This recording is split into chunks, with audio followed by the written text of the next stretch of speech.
J'ai le droit de m'entraîner si j'ai n'importe quoi, des fois?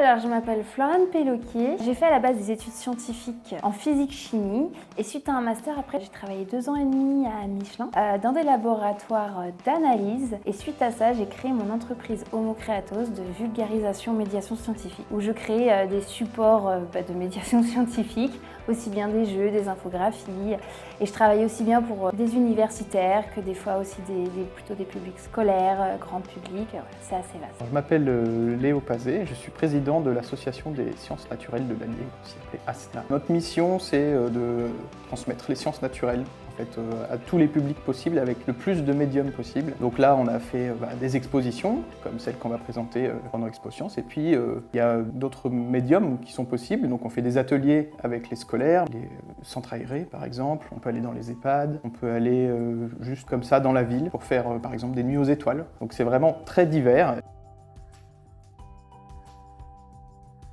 Bien évidemment, le cœur d'Expo Science, c'est les projets de jeunes qui sont donc au centre de cet espace et tout autour, pour accompagner ces projets de jeunes, il y a pas mal de structures qui travaillent ensemble pour construire une programmation culturelle. Alors, cette programmation culturelle, elle se découpe en différents secteurs. Il y a autour des projets de jeunes ce qu'on appelle le quartier des pros et c'est des pros de l'animation, de la médiation, des scientifiques, des institutions qui viennent proposer des stands d'animation pour les jeunes. Ensuite, on a un autre espace un petit peu plus à part, un petit peu plus cocon, destiné aux 0-6 ans, qui s'appelle l'espace des bambins. À côté, on a d'autres choses qui sont proposées, notamment des mini-forums, des espaces d'échange entre les jeunes et des professionnels.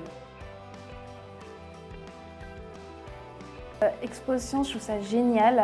Déjà, si on recentre un petit peu sur les élèves, leur permettre à tout âge de s'approprier leur propre projet scientifique, de le développer. Enfin, je trouve que c'est extrêmement enrichissant pour ces enfants et moi j'ai envie de contribuer à ça. Autant parce que déjà je vais avoir plaisir à aller voir ce qu'ils font, mais aussi des fois quand ils, tout simplement ils viennent me voir lors d'ateliers, moi j'essaye de leur partager aussi le plaisir que j'ai de transmettre les sciences, de leur aussi permettre de s'approprier la démarche scientifique que je trouve extrêmement importante et intéressante, surtout pour on va dire un enfant qui va devenir adulte et grandir dans notre monde. La démarche scientifique, je trouve qu'elle est extrêmement importante pour grandir, pour comprendre un petit peu le monde dans lequel on est.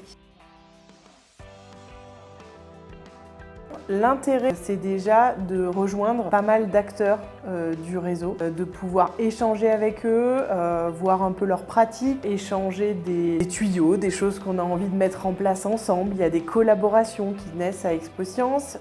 C'est aussi une forme de visibilité pour certaines structures, les enseignants et les jeunes.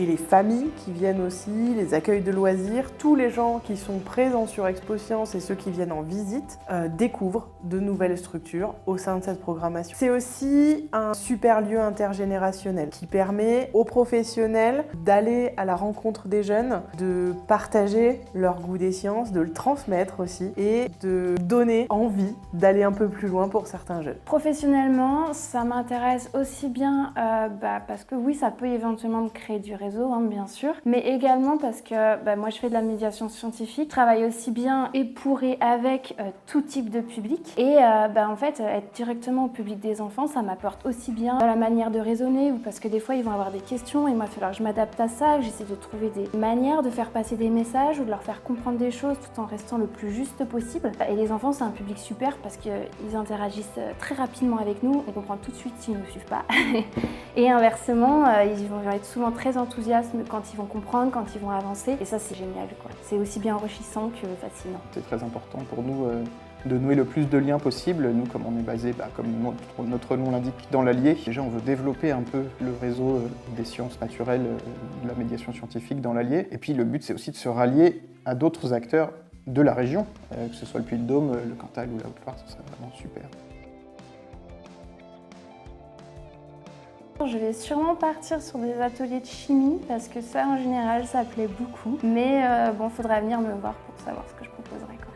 sur Expo Science, on va utiliser l'exposition comme moyen en fait de faire une animation. Et elle s'appelle le championnat des animaux. Donc en fait on a choisi 10 épreuves sportives et on s'est dit alors qu'est-ce que ça ferait si les animaux pouvaient participer eux aussi. Est-ce qu'ils nous battraient à la plupart des épreuves? Et oui, ils nous battent, spoiler, mais il y a des épreuves où on gagne quand même. Et ça va être à vous d'essayer de trouver ça. Alors il y a des épreuves faciles comme la course, on a tous plus ou moins une idée de quel animal court le plus vite. Mais il y a des épreuves beaucoup plus difficiles, comme par exemple l'escalade.